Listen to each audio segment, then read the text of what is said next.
बिस्मिल्लाहिर्रहमानिर्रहीम। Welcome to physics with कमाल Khan. Students, second year का कोर्स हमने स्टार्ट किया था और फर्स्ट लेक्चर में हमने एमसीक्यूज़ डिस्कस किए थे, बेसिक्स ऑफ इलेक्ट्रिक चार्ज। आज के लेक्चर में हम कूलम्स लॉ से रिलेटेड कुछ एमसीक्यूज़ को डिस्कस करेंगे। तो यहाँ पर जो स्टार्ट में मैंने एमसीक्यूज़ लिखे हैं, ये मैंने थोड़े इस तरह के एमसीक्यूज़ कलेक्ट किए हैं ताकि आप लोगों को टॉपिक की भी थोड़ी सी अंडरस्टैंडिंग हो जाए। और यहाँ पर जो मैंने एमसीक्यूज़ लिखे हैं तो ये थोड़े से ट्रिकी टाइप के एमसीक्यूज़ हैं। ठीक है, तो स्टार्ट करते हैं एमसीक्यू नंबर 1 से। If soap bubble is charged, then its size decreases, its size increases, no change, और लास्ट ऑप्शन है none of them। हमारे पास अगर सोप बबल्स हो, ठीक है, जो झाग जिसको हम कहते हैं, अगर इसको हम चार्ज करें, किसी तरह से उसके ऊपर चार्ज आ जाए, तो इसमें फिर क्या चेंज आएगा? क्या उसका साइज़ डिक्रीज़ हो जाएगा, क्या उसका साइज़ इंक्रीज़ हो जाएगा, या उसमें कोई चेंज नहीं आएगा, या फिर नन ऑफ देम। तो ज़रा आप लोग देखें, फॉर एग्जांपल ये हमारे पास वही सोप बबल है, यहाँ पर मैंने ड्रा किया। लेट्स सपोज मैंने इसको नेगेटिवली चार्ज किया, इसके ऊपर मैंने किसी तरह से नेगेटिव चार्ज जो है वो इंड्यूस किया। अच्छा, अब क्या होगा? अगर यहाँ पर भी नेगेटिव चार्ज है, यहाँ पर भी नेगेटिव चार्ज है, तो हमें पता है बाय कूलम्स लॉ कि नेगेटिव चार्जेस या मतलब जो सेम चार्जेस होते हैं वो एक दूसरे को क्या करते हैं? रिपेल करते हैं। तो अगर ये एक दूसरे को रिपेल करेंगे तो उसके साइज़ में क्या होगा? इजाफा होगा। इसका जो साइज़ है वो हमारे पास इंक्रीज़ हो जाएगा। So option B is the correct option. अच्छा, नेक्स्ट जो है Coulomb's law is applicable only for. Coulomb का जो लॉ है वो किस चीज़ के लिए एप्लीकेबल है? ऑप्शन ए है big charges, option B small charges, option C point charges, and option D none of them. तो आप लोग ज़रा रिकॉल करें, कूलम्स लॉ के बिल्कुल लास्ट में अगर आप लोग देखें तो वहाँ पर हम पढ़ते हैं लिमिटेशन ऑफ कूलम्स लॉ। तो वहाँ पर आप लोगों को ये सिखाया जाता है कि जो कूलम लॉ है ये स्टैटिक पॉइंट चार्जेस के लिए वैलिड है। तो यहाँ पर जो हमारे पास ऑप्शन सी है that is point charges, which is the correct answer. अच्छा, नेक्स्ट जो एमसीक्यू है, the constant K in Coulomb's law depends on nature of the medium, system of the units, intensity of charge, and जो last option है that is A and B. ज़रा recall करें, Coulomb's law हमारे पास इस तरह से होता है, F इज इक्वल टू के Q1 Q2 divided by are square. अगर हम K को मज़ीद एक्सपेंड करें तो ये हमारे पास आ जाता है 1/4 pi epsilon naught Q1 Q2 divided by are square. लेकिन ये इक्वेशन जो हम यूज़ करते हैं वैक्यूम के लिए, जब दोनों चार्जेस के दरमियान में क्या हो? वैक्यूम हो। अगर हमारे पास कोई और मीडियम आ जाए तो तब हम लिखते हैं 1/4 pi epsilon Q1 Q2 divided by are square. ठीक हो गया? अच्छा, यहाँ पर जो है K की जो वैल्यू है तो वो हम वैक्यूम के लिए कंसिडर करते हैं 9 × 10⁹ Newton metre square per coulomb square, जब हम SI यूनिट्स की बात करते हैं। अगर हमारे पास सिस्टम ऑफ यूनिट चेंज हो जाए तो ये वैल्यू भी हमारे पास चेंज हो जाती है, एक बात। दूसरी चीज़, ये जो मैंने लिखी है ये मैंने वैक्यूम के लिए ये वैल्यू लिखी है। अगर हमारे पास मीडियम का नेचर चेंज हो जाए तो ऑटोमेटिकली क्या हो जाएगी? इसकी वैल्यू भी हमारे पास चेंज हो जाएगी। तो यहाँ पर जो करेक्ट ऑप्शन है, नेचर ऑफ द मीडियम भी सही है, सिस्टम ऑफ द यूनिट्स भी सही है। So both A and B. Intensity of charges के ऊपर K की वैल्यू जो है वो डिपेंड नहीं करती। अच्छा, नेक्स्ट एमसीक्यू है, the unit of permittivity is dash. Newton metre square per coulomb square, coulomb square per newton per metre square, coulomb square newton per metre square, and last जो है no unit. तो कुछ जो students होते हैं सीधे सारे, तो उनको लगता है कि हमने तो पढ़ा था कि परमिटिविटी का यूनिट नहीं होता। तो आप लोगों ने इस तरह नहीं पढ़ा होगा, आप लोगों ने पढ़ा था कि रिलेटिव परमिटिविटी का हमारे पास यूनिट नहीं होता, क्योंकि रिलेटिव परमिटिविटी जो होती है वो हमारे पास permittivity of a medium to permittivity of vacuum, तो यहाँ पर ये रेशो आ जाता है तो उसका यूनिट नहीं होता। अगर आप लोगों से ये पूछा जाए, इस एमसीक्यूज़ में हम कोशिश करते हैं मज़ीद एमसीक्यूज़ को डिस्कस करें। अगर आप लोगों से इस तरह से पूछा जाता the unit of relative permittivity is dash, तो फिर वहां पर नो यूनिट आता। अगर आप लोगों से इस तरह से पूछा जाए the dimension of relative permittivity is dash, तो वहां पर नो डायमेंशन है, क्योंकि रिलेटिव परमिटिविटी का हमारे पास यूनिट नहीं होता तो इसका डायमेंशन भी नहीं होगा। लेकिन यहाँ पर बात हो रही है सिर्फ परमिटिविटी की। तो जरा आप लोग देख ले के जो हमारे पास होता है वो 1/4 पाई एप्सिलॉन नॉट के बराबर होता है। अच्छा, के का यूनिट जो हमारे पास होता है that is newton metre square per coulomb square. ठीक हो गया, newton metre square per coulomb square. अच्छा जरा देखिए यहाँ पर ये बराबर है 1/4 पाई एप्सिलॉन नॉट के, तो 1 का तो यूनिट नहीं होता, एक नंबर है, 4 पाई इसका हमारे पास यूनिट नहीं होता। तो मेरे कहने का मतलब ये है के का जो यूनिट बन रहा है वो असल में एप्सिलॉन नॉट या मतलब परमिटिविटी की वजह से बन रहा है। किस चीज़ की वजह से? परमिटिविटी की वजह से। और के और एप्सिलॉन को अगर आप लोग देख ले तो यहाँ पर रिलेशन हमारे पास इनवर्स है। तो अगर इसका unit Newton metre square per coulomb square है तो इसको आप लोगों ने उल्टा करना है। किस तरह से?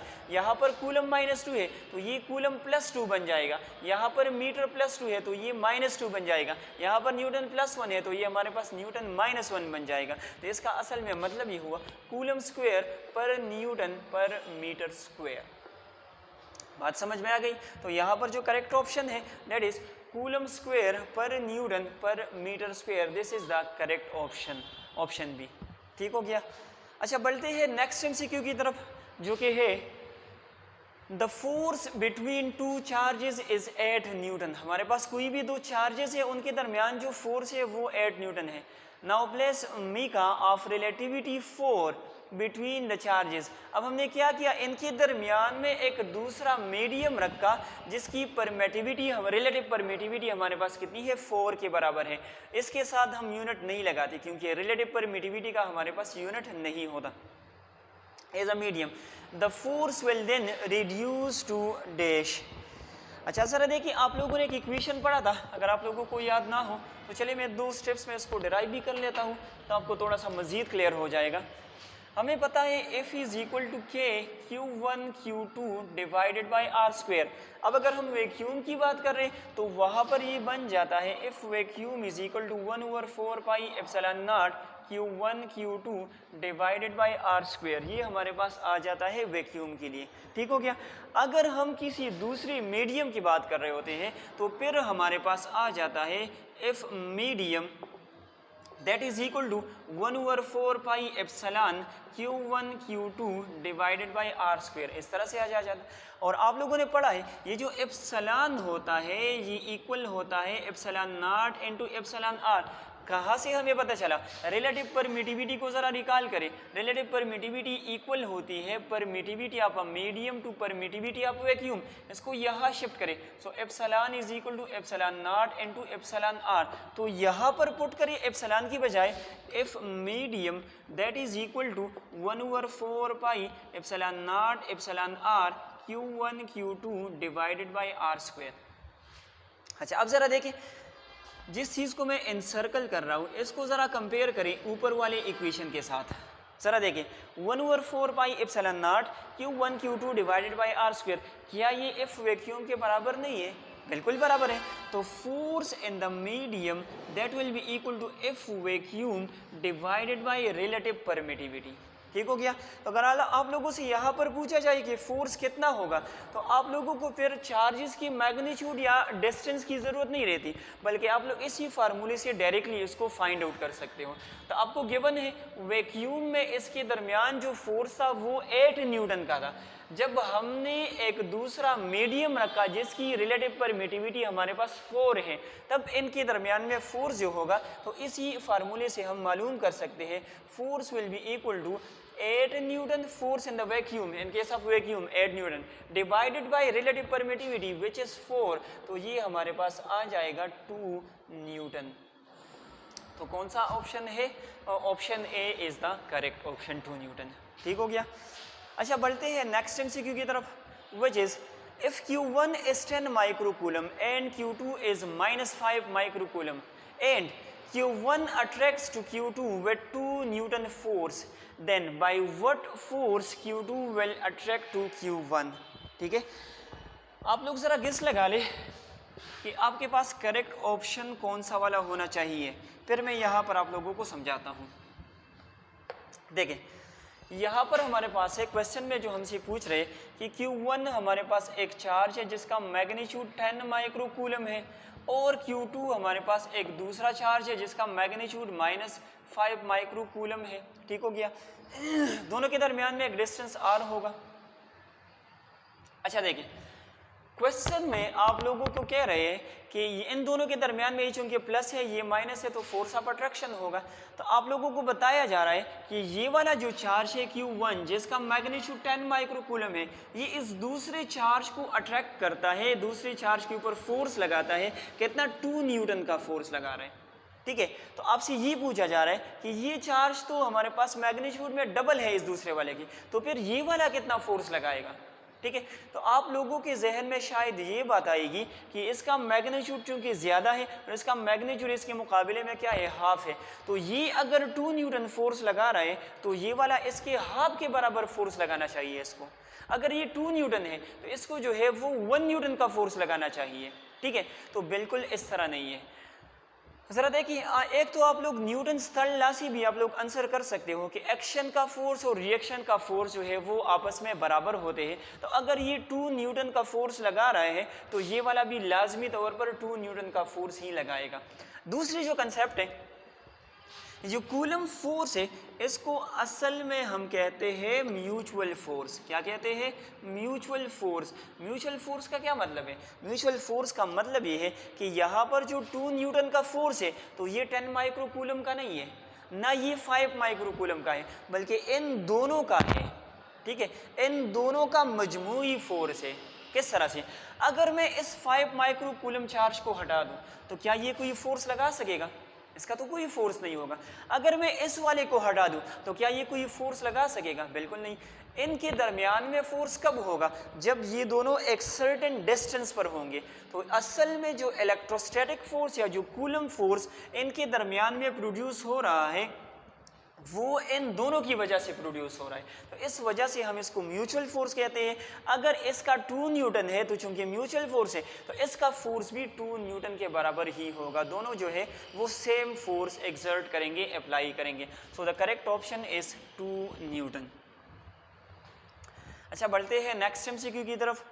The coulomb force between 2 charges is F. हमारे पास जो है 2 चार्जेस है, उनके दरमियान में कूलम फोर्स जो है वो एफ के बराबर है। If one charge is double and the distance is half then the force will B.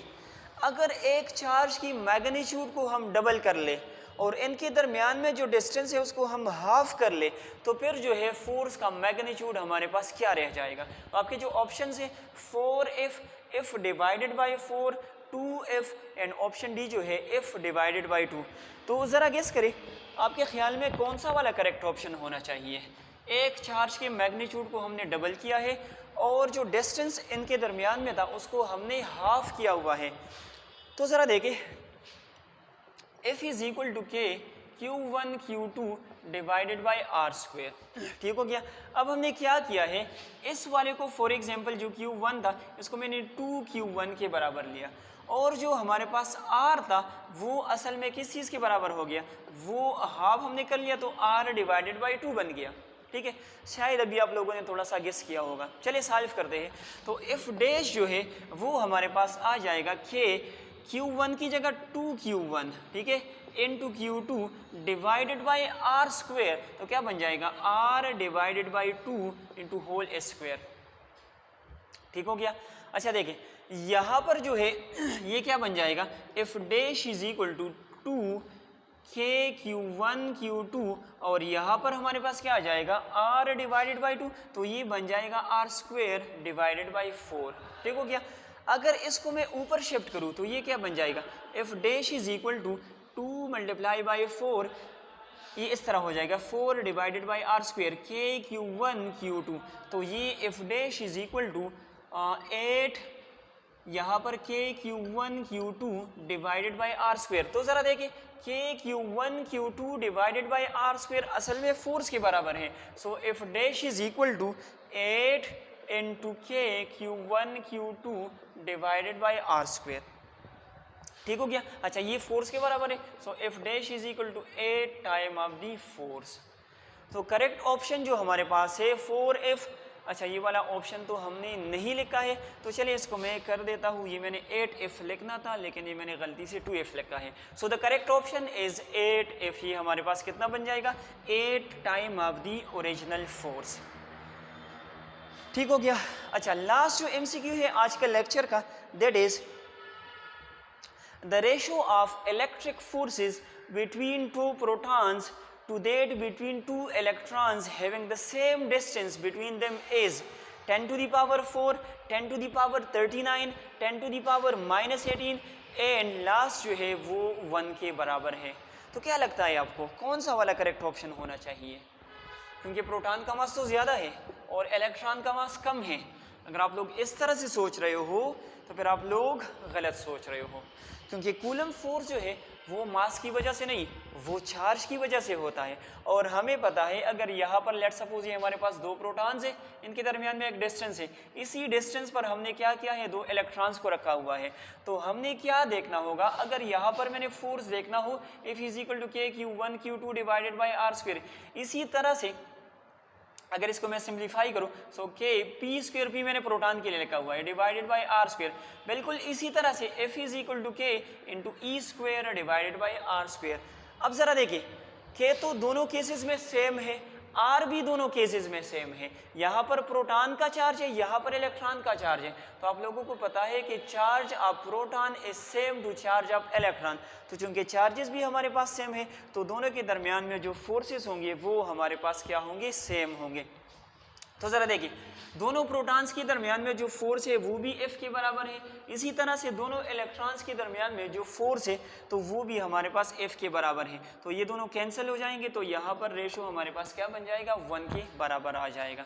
ठीक है, so the correct option is option D which is equal to 1। तो आज के लेक्चर में हमने कूलम्स लॉ से रिलेटेड जितने MCQs थे वो हमने डिस्कस किए।